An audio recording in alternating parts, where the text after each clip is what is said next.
कोरफडमध्ये हळद मिसळून लावल्यानं डाग कायमचे नाहीसे होतात. केसांना कांद्याचा रस लावल्यानं फक्त केस गळती थांबते असं नाही, तर पांढरे केसही काळे व्हायला लागतात. गाजराचा रस आणि मध एकत्र करून पिल्यानं रोगप्रतिकारक शक्ती वाढते.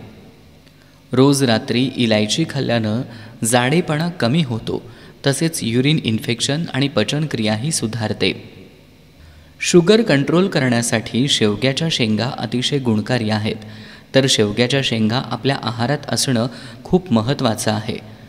डोळ्यांची दृष्टी मजबूत हवी असेल तर आपल्या आहारात कांदा खाणं खूप गरजेचं आहे. कंबरदुखीचा खूप जास्त त्रास असेल तर मोहरीच्या तेलात कापूर मिक्स करून कमरेवर मसाज करावी. आपल्या केसाचे आरोग्य चांगले राहण्यासाठी आपल्या आहारात टोमॅटोचा वापर जास्त करावा. पिंपल्सचा खूप जास्त त्रास होत असेल तर कच्चं दूध आणि मध एकत्र करून रात्रभरासाठी लावून चेहऱ्यावर ठेवावे.